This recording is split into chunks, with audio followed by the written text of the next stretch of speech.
We are 3 days removed from this very incident right here, but the question still rumbles on. Were Everton robbed of a penalty? Hey guys, welcome back to the channel, welcome to another video. Today's video is going to centre around this very incident right here that occurred this very past weekend in a game between Everton and Manchester United at Goodison Park. Everton raced away into a 2-goal lead, only to be fought back by Manchester United. Goals from Bruno Fernandes and Manuel Ugarte put the Red Devils back on level terms.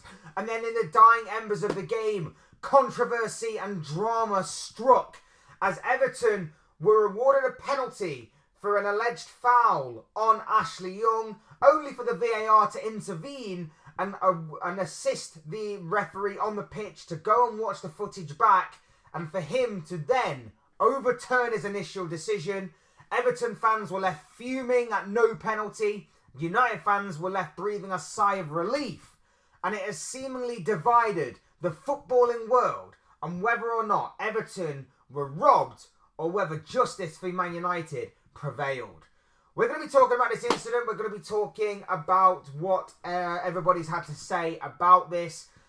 But before we go any further and discussing all of that and much more, I would like to remind you all to please like the video and also subscribe if you are new. Both of them as always and forever greatly appreciated. Get involved in the conversation. Let me know what you guys think and feel about this incident right here. Were Everton robbed? Did Man United, were Man United lucky? Were Man United right in obviously justice prevailing with the overturning of the initial decision? Let me know what you guys think and feel about this controversial topic of discussion down below in that comment section. Your thoughts, comments, opinions, predictions, feelings, whatever you want to call it, will make for great and interesting reading, I'm sure. So please do get involved. But without further ado, let's go on with the video. Let's talk this very controversial incident in the game between Everton and Manchester United right here.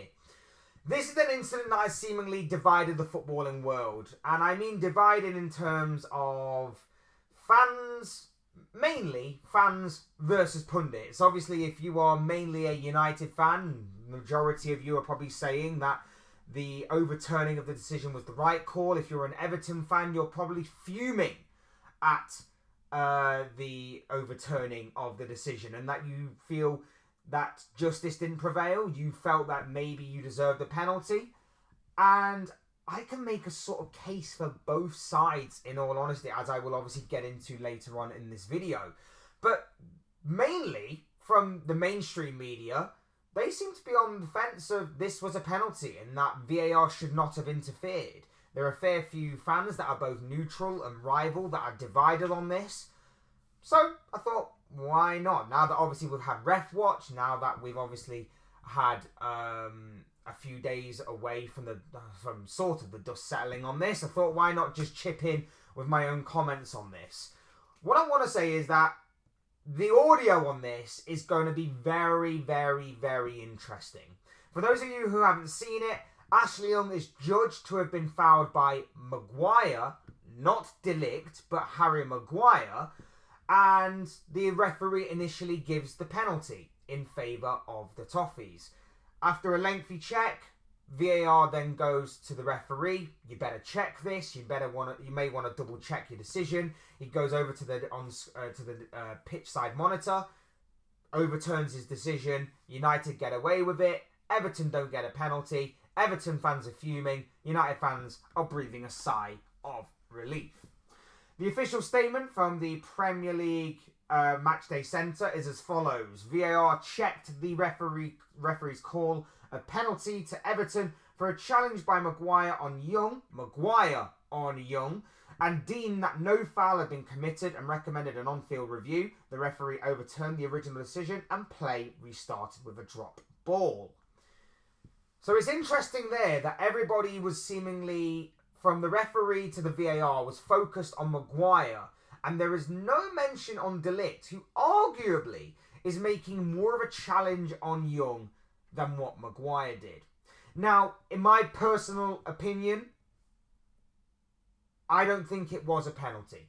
I don't think there was enough about the initial seemingly foul or alleged foul from Maguire or De Ligt for Young to go down in the way that he did. I think Young doesn't help his case. I think if he is to go down initially, it may help his case be stronger. But I think because it's a bit of a delayed response, because I think the way that he dives rather theatrically, I don't personally think it's a foul. I don't think there's enough weight behind the foul to make him fall the way that he does. And I think that when you see that there have been other incidents like this season alone, that are very similar to this incident right here, the game again between Chelsea and West Ham, for example, the game between Liverpool and Crystal Palace, for example, if you're going to be consistent, then no penalty should be awarded in those instances and in this one. So I think if we are to look for consistency, the referee and the VAR finally gave us consistency, but apparently that's not enough for certain people. I 100% get it. Now, from a completely rival and banterous point of view, I enjoy it. I'm amused by it because these are two rivals of mine. They don't directly impact Liverpool this season, so to see them both on Saturday battle to take points off of each other is brilliant. The penalty not being awarded would have probably won Everton the game, so that makes it even sweeter. It makes it even more sweeter the fact that Everton are now moaning about a certain referee and VAR call, when of course a couple of weeks ago the referee and the VAR was seemingly on their side a little bit in the Merseyside derby. So from that kind of banterous point of view, it's amusing, obviously, the swings and roundabouts that VAR and referees have on the game that I found to be a little controversial. Obviously, if you want more details on that, go check out the match reaction I did to that. So from that point of view, it is a little sweet from a rival's perspective. But if I'm to be open, honest, fair and neutral about this, I 100% side with the referee's call after he checked it on the VAR monitor and decided it was no penalty. Like I said, I don't think there was enough on the pull to make Young fall in that way. I don't think there was enough about it to make it a penalty. And like I say, if we are to look at the incident that happened in the Chelsea-West Ham game, which I initially said was a penalty, and then have since changed my mind upon, and the one in the Liverpool-Crystal Palace game, it's not a penalty. It's not. If we're to look at consistency, it's not a penalty. However, in saying that, the one aspect of this that does change things a little bit in my point of view is the fact that in those two situations, the penalty was not awarded. But in this one, it was. Now, there may be one or two other incidents that are similar to this that I haven't mentioned. There may be other games in which this kind of thing has happened before. I think there is definitely one or two examples, but I can't remember them off the top of my head. This grey area that I so hate the most when it comes to VAR controversies and refereeing and the PGMOL is something that I have been annoyed about and I've constantly mentioned time and time and time again. And it's this horrible grey area known as clear and obvious. I don't think it was a penalty. But if the referee has given it on the pitch, I want to know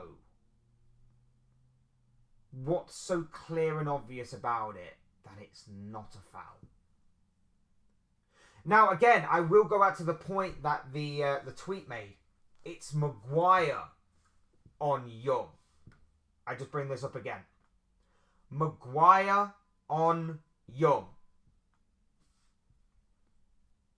Not De Ligt. De Ligt is not mentioned. And arguably, you can argue, De Ligt is the man that's making more of a challenge on Young. So maybe Everton in that situation could feel hard done by that seemingly the VAR is looking at the wrong Man United player, maybe looking at also the wrong angle, because there was that kind of argument to suggest that maybe they had about 6 or 7 different angles and were looking at completely the wrong ones at the wrong times. There is that argument as well to say that. But it's Maguire on Young. I mean, the way that he's grabbing his arm, I don't know if it's that clear and obvious. I think United would have been extremely hard done by. I think this would have been an extremely soft penalty to concede. But if the referee gives it, I don't understand what's clear and obvious about it to be overturned. That's my one issue with this. And it's a horrible, horrible, horrible issue that the referees constantly hide behind. And I just want it to be gotten rid of. I just want there to be a definitive, yes, it's a penalty, or no, it's not a penalty. I hate this clear and obvious thing, because I can guarantee you there is a round of Premier League fixtures that are set to start tonight and end on Thursday. I guarantee you that maybe not even be this week, but it may be next week, the week after the international break, whenever. There will be another incident like this that happens, and the penalty will either not be overturned, or the penalty will not initially be given, but then the referee will be sent to the monitor and it will be overturned one way or another to award a penalty. And it could affect Man United this time. It could affect Liverpool. It could affect Arsenal. It could affect bottom of the table Southampton. It could affect Ipswich. It could affect middle of the table like Brighton or anyone like that. It could affect anyone. It's not just a Man United thing. It's not just an Everton thing. It's not just a Liverpool thing. It's not an Arsenal thing. It's an everybody thing. I hate this clear and obvious grey area, which I have had a problem with for so long and I've called out in so many videos, that I don't understand anymore what is clear and obvious. Because to me, it's not a penalty. But to me as well, is it clear and obvious for it to be overturned? Don't think so. I'll give you an example of not necessarily this, but something that wasn't overturned through clear and obvious. Liverpool versus Southampton. Southampton are awarded a penalty for a foul outside the penalty area. Not overturned. Not clear and obvious enough, apparently, even though it's clearly outside the area. But this was overturned. Make it make sense. I think the right call was eventually made, but I don't understand this clear and obvious stupidity anymore. I really, really don't. And I can understand why Everton fans are somewhat fuming. I can understand why United fans are breathing a sigh of relief. But I can also understand why United fans are backing the referee, not simply just because it's obviously a decision that has gone in their favour, but just because they are using incidents that have occurred similarly to this in the past. And the PGMOL, I've got a lot more to answer for. Like I say, I can't wait for the audio to come out on this. It's going to make for very interesting viewing and listening. I want to know what they see in the Matthias de Ligt situation rather than the Harry Maguire one, if his name is even mentioned in the VAR audio. So when Howard Webb does his little show every month with Michael Owen, this is definitely going to be something I want to look out for in that. But again, it's another blemish on the record of the PGMOL. It's another moment of controversy and debate for the PGMOL. And the fact that there's been no more clarification on this speaks volumes. Speaks volumes. And I'm very confused. I just think clear and obvious needs to go. Let me know what you guys think. I would love to know what you guys are thinking and feeling. These are, of course, just the thoughts, comments, opinions, predictions, feelings, whatever you want to call it, of this guy. I want to know what you guys think. Let me know your thoughts, comments, opinions, predictions, feelings, whatever you want to call it, on this very controversial decision down below in that comment section. Please do use and abuse that section, people, at your will. Hit the like button on the way out if you enjoyed the video, or subscribe if you are new. Both things will always and forever be greatly appreciated. Get involved, like I said. Would love to hear from you all. And, of course, thank you, everyone, for watching and listening. Thank you all for your either brand new or continued support to the channel. Very much appreciated. Will never be taken for granted. Your support is absolutely awesome because you guys are awesome. So thank you all so much for that. I've been Fletch. This has been another Fletch Talks video. I will soon speak to you all again soon in another video or live stream or whatever it may be. Cheers, guys. Thanks everyone for watching. Take care. Enjoy the rest of your day. Speak to you all again very, very soon.